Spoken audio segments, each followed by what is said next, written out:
Good morning. Today is the 11th day of January 2016, and we are most fortunate to have with us Madhusudan Patel. Madhusudan, namaskar, Namaskar. and welcome. Thank you. How did you first hear about your mother? The mother, was your mother and father, were your mother and father connected somehow? My mother and father were connected. The way I heard about the mother was definitely before I was born. And perhaps that was the reason what the mother once told me I came. So my father had 11 children. He was one of the wealthy Indians from Dar es Salaam, Tanzania, where he had properties and businesses. And I was born in Dar es Salaam, Tanzania in 1938, on the 10th of March, 1938. So I'm almost 78 years old now. Yeah, you're 4 months older than me. Well, that's not My elder brother. I wish I had. My elder brother. I wish I had as much wisdom as you. Not at all. I'm sure you have so And- much to share with us. And he brought his whole family when the Second World War started, to India. And he settled first, he brought his family to Gujarat in Baroda. So I still remember as a child a little bit of Baroda. I was only a very small child. Then I do not remember exactly the age that he brought the whole family here. I remember it was with the train at that time. There were no planes and all that. From Baroda to Pondicherry. And that's when I met the mother. Now I can't remember which year it was, but I was very, very small. But that's where the romance started, or that's where the awakening came. But I had a feeling ever since I was born, I knew what my mission was. Oh, And mother told me that I'd asked her if that is something wrong with me that I always felt, or is it pretentious or something. And she says, no, my son. And she was laughing and she says, no, my son. You know who you are. Not now, you will not understand. And you know why you are here. And you have your mission. And don't worry, you will understand everything with time. Which made me always very impatient as a child, that she would not explain me things straight away. I was a very impatient child, very impatient. And I was also a very rebellious child. But that's when I first experienced what are the pains of love when two people love each other and they are separated. And I had tremendous suffering as a child when we went back to Baroda. leaving the ashram, you Yes. mean? I And see. we were not living in the ashram, we had come to visit the mother and so on. And leaving the mother's presence. Yes. I see. And I was so sick, I could not eat. I didn't want nothing. I just wanted to come back. I was a little boy, little child. The only thing I ate was bread and cream. Milk cream. But when they boiled milk, Yeah. there was cream on top. My mother would take that. And I just wanted to come back here. And then, fortunately, my father decided that he wanted to bring his whole family here, and the mother told him to. He supported the ashram economically because he was a very wealthy man. So this is what I was told, not by him, but by... And this was Ashramites. in the 40s, I take it. Yes, it must have been in the 40s, Okay. for sure. Shortly after. Yeah. Matter of fact, I can remember the war was on, if I'm not mistaken, even when we are here. So it must have been, because he left Dar es Salaam when the war began.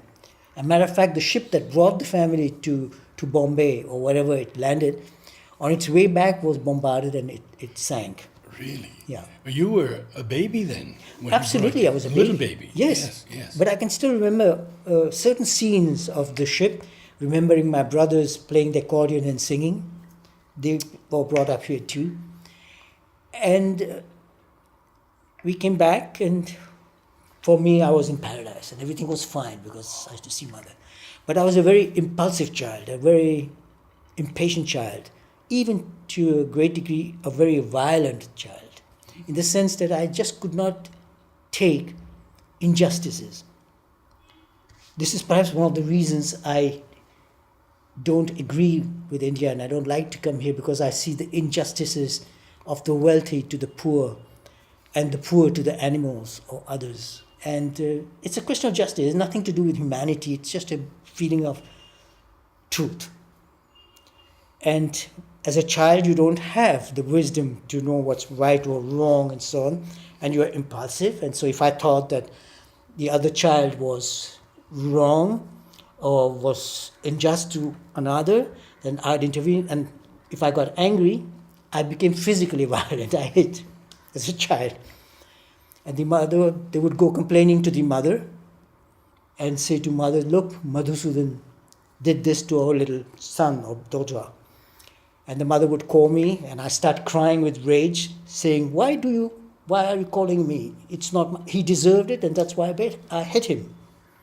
And mother, I used to rub my eyes as a child, crying, and she said, don't rub your eyes, you'll destroy your beautiful eyes. You know, she said, Said that. yeah, yes. That interesting? Yes. She said, don't rub your eyes, you'll destroy your beautiful eyes. Don't cry. I said, but mother, that's not fair. And she says, look, my child, when you get angry or something wrong, come to me, don't hit. Tell me. I said, I can't help it, mother. I just can't help, my hands go fly. So she told me, I have a secret, a very nice idea. What you do is every time you get angry, put your two hands in your pockets. And in those days, we wore very shorts with very big pockets. Those British shorts that went up to your knees, made in the ashram. So put your two hands in your pocket, leave them there, and as long as they're there, they can't hit. And when you're calm, then take your hands off. The next week, sure again, somebody complains, mother calls me, and she says, did you put your hands in your pocket? I said, yes, mother. But after I hit him, she said, no, my child, no more fees. No, il faut le faire avant. Anyway, she was very patient. She was divine. But this patience was not there in my father. He could not accept my rebellious nature. He had a lot of problems with me because if he told me to do something and I did not understand, I asked him, why must I do that? And one day it was very serious because a teacher had complained about me. She had written a letter to my father. She was English, complaining about my behavior in school because I was the gang leader. All the children, my friends and everybody followed me. So whenever there was a problem, mother knew who was at the head of it. So she always called me.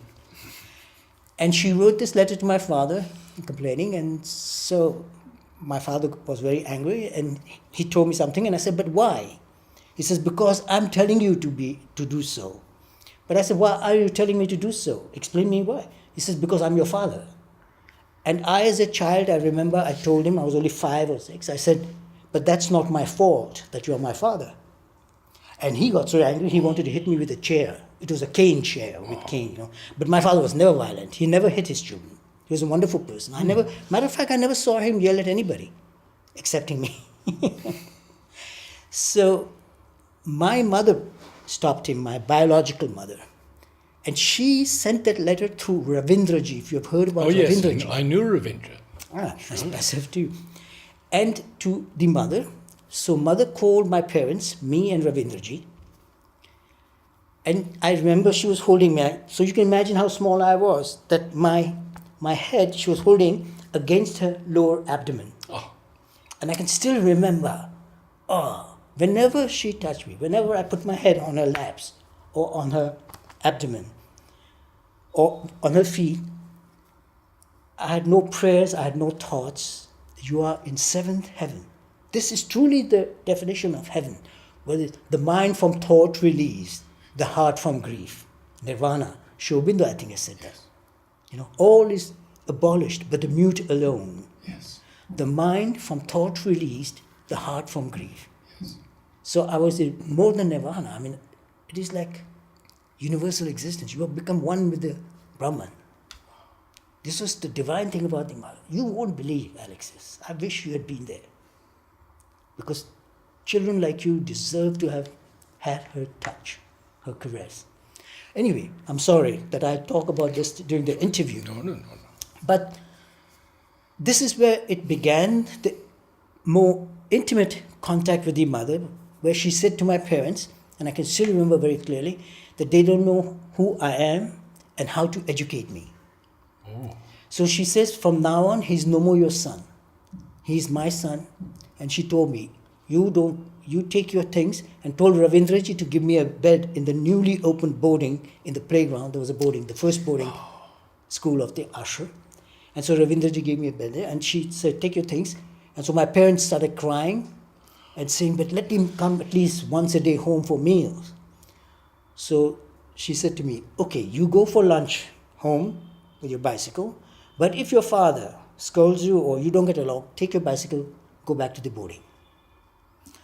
So I don't know how often my father threw me out of the house because I used to argue with him, but really it was not fighting, it was argument, it was the desire to understand, to communicate, and to make him understand what I personally felt. Because I don't think so I was ever unjust.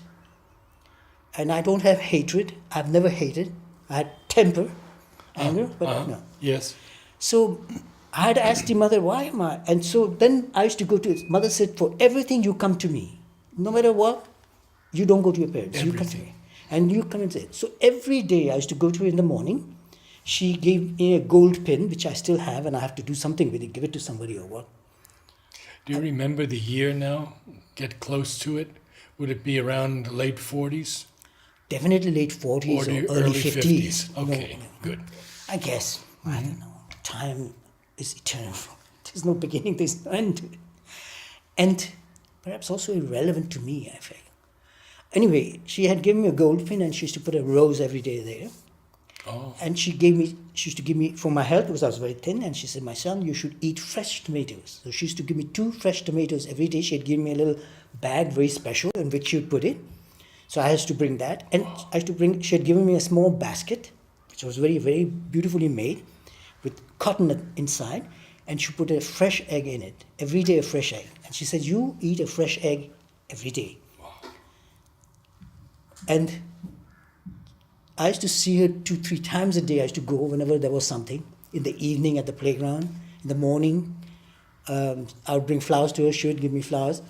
And then I used to, whenever I had questions, before going to play tennis, she would hold audience with all the managers of the various departments in the ashram for administrative work. Mm-hmm. So there was Udar, Ravindraji, Nolinida, Amritada. All these important people were there who had certain responsibilities in the ashram, all sitting in front of her. I used to go to Shri Aurobindo's room, not because I was spiritual.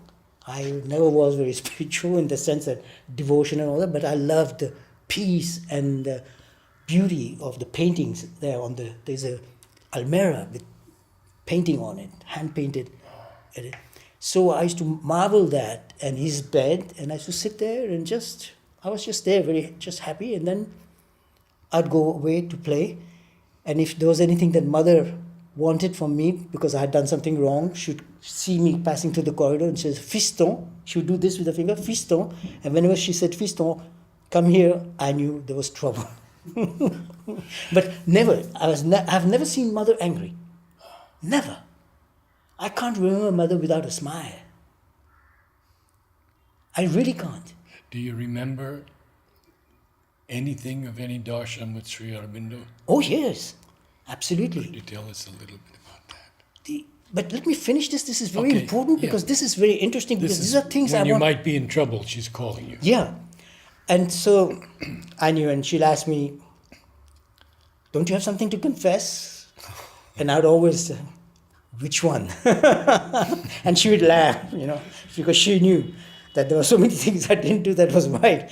Because I was always the gang leader, so there was anything wrong, she would. So later I'll tell you an episode about, did you know Medhananda, who was the librarian? Yes, I did. Yeah.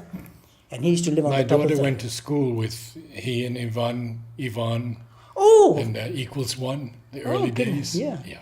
This is interesting. And so I'll tell you stories about the troubles I made, and mother called me and asked me for confession, and what she gave me as advice, you'll be surprised. So she would see me, she would call me and ask me and correct things as they were. And one example is perhaps talking of Medhananda is that during the music evenings, Saturday night there was music in the library, In the library, the yes. Indian music, and on Sunday night it was the Western European music, which I enjoyed much more than the Indian music. So the Indian music we didn't like, so I used to go in the back with all my friends, all the little boys, and one day we decided we were going to steal some coconuts and drink them. So Subodh climbed up a tree, a coconut tree, brought down a few coconuts. We had our coconut knives. So we went on the terrace of Medananda, which are on top of the toilets which are there in the library. I don't know if they're still the same or if they're built. And there are stairs that go up, and there's a terrace there. And it was dark, and we ate the coconuts, and we threw all the fibers and everything in the back alley, which is just behind the library. At that time, it was not asphalted, it was just an alley. And in the commotion, somebody knocked over a matka. Matka is a water pot in earth, what we use here for keeping cold water. And they put it in the sun now and then to dry it in the sun for disinfecting it and so on. And he had it drying there, and somebody knocked it over, and it fell and it broke. So next morning when he came, he went to the terrace and he saw this. He said, my God, some kids have been here. And he saw some fibers. He looks in the back and he saw all the coconuts. So he knew. So he told the mother. And mother knew who was behind it. So she called me and asked me to confess. And I said, which? And she says, for instance, last night? And I said, yes, mother. So she says, look, son, all those coconuts, all these fruits are for you, but for all the children. So all you had to do is to come to me and ask, and I would have given it to you. I said, mother, but it's more fun when you steal it. She says, yeah, but it's not fair because, it has to be distributed also to others. I said, yes, mother, okay, I will not do so. And she said, my son, you made one mistake. And what was it? It's that you threw the evidence. You did not get rid of the evidence in the back alley. Had you taken care of the evidence, nobody would have found out. I said, okay, next time I'll take care. She says, no, don't. Next time you don't do it. Come to me, I'll give you. This is just to say how humorous mother was, how tolerant she was, but how fair she was too.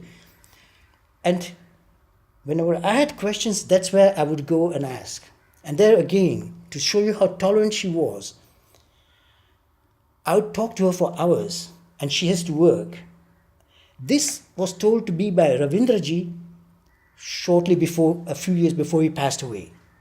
He says, Madhusudan, do you remember that you used to go to Shobinder's room, and now and then you would come to ask questions to the mother while she was working with us for very important administrative work?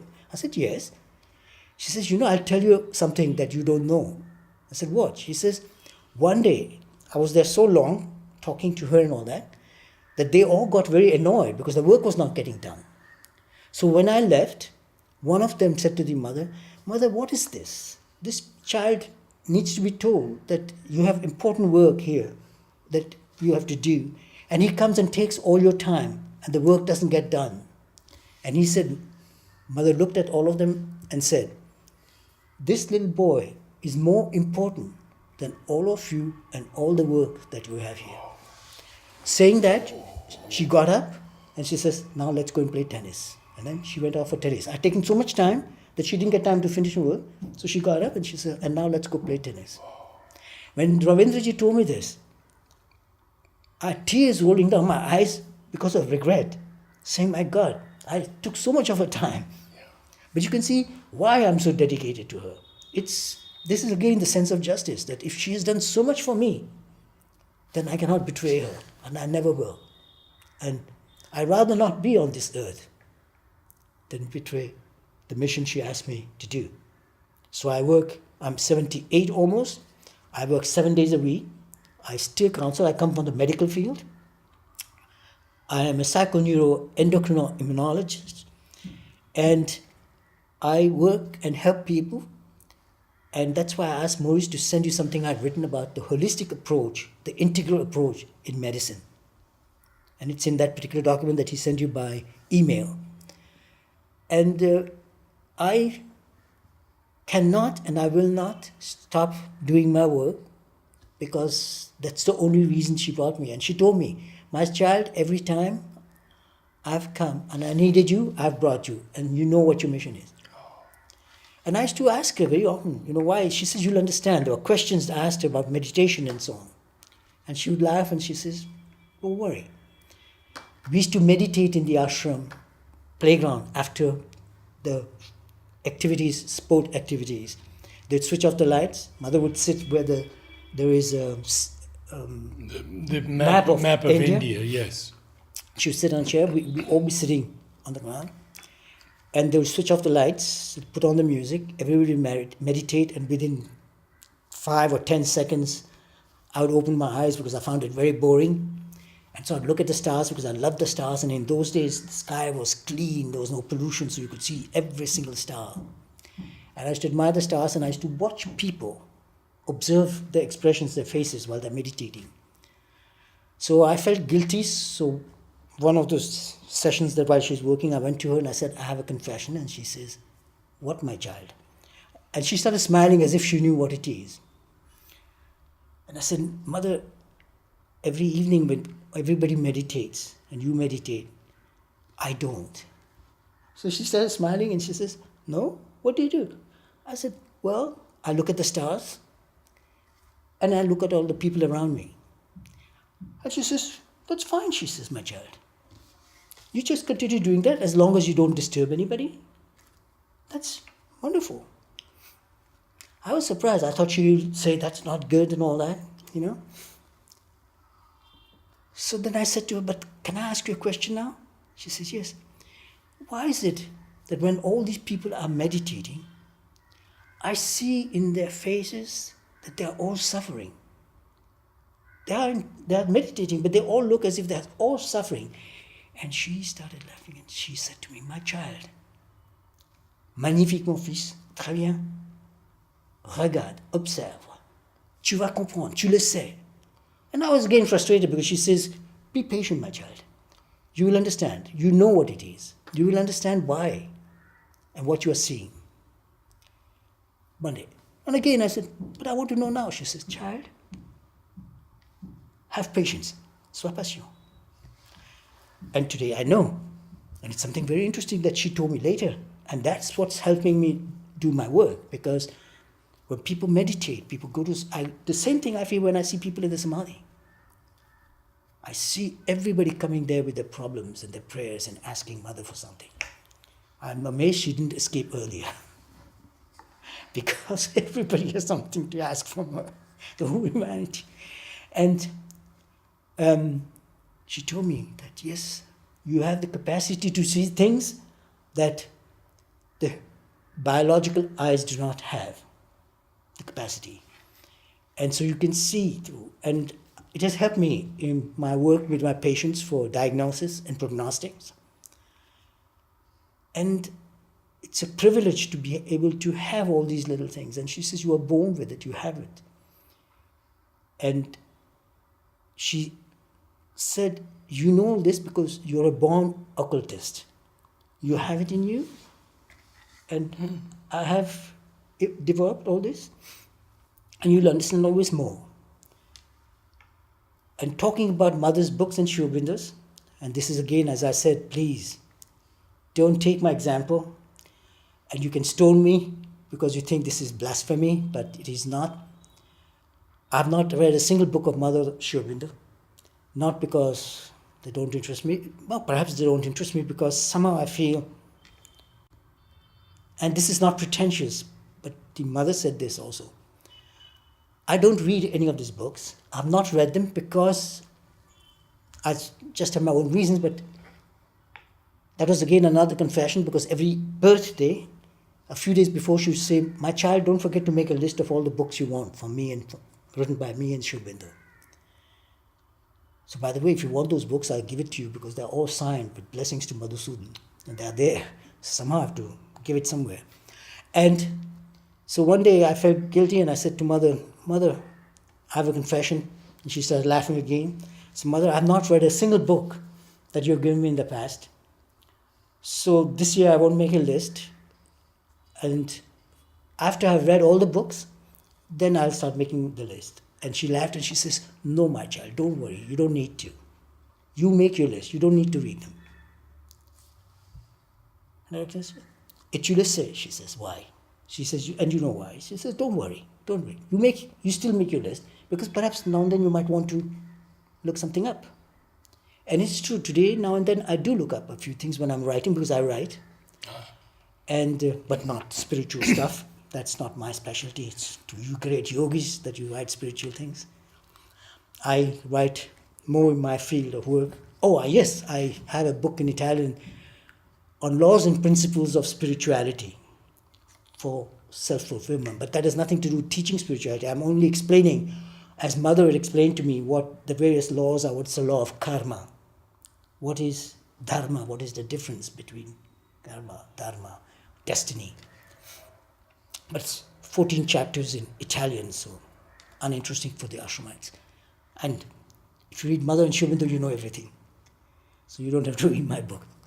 And you can see how unfanatical. The only person in this universe I know who is not by any means fanatical was the Mother. Sri Aurobindo and the Mother are two people. When you read the books, I'm sure you people have read, that you don't see fanaticism. He explains, Sri Aurobindo explains, from the little that I have referred to now and then, I find it is so wonderful, this tolerance, this understanding of various cultures, religion, people, that Sri Aurobindo explains, which I don't see it in my own brothers and sisters in the ashram and so on, and in India. When I see the inequalities, when I hear, and that's why I've never bought a, Mother told me, don't even care to buy newspapers. I have never bought a newspaper in my life. I'm 78 and I've never bought a newspaper. I'm not interested in reading past news because everything is already past, nothing can be changed. And most of the time it's nothing interesting. But when I see the injustices that women get beaten, children get killed because they're female, they don't accept them, I have difficulty in accepting India the way it is. Mother and Sri Aurobindo were great, they could. You people are wonderful that you have decided to live in India. I love India, but I love Mother India.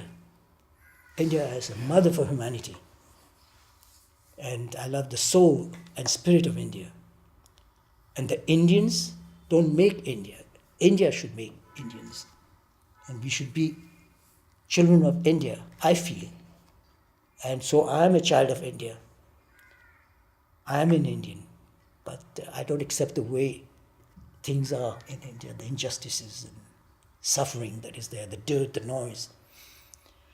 And your question as to my experience with Sri Aurobindo at Darshan, everybody would just go, there was this big container box in wooden made in the ashram by Uda. On one side you put the money envelope and money, and on the other side you put all the flowers and everything. I don't know how it is now when you go, but now there's no darshan as that time.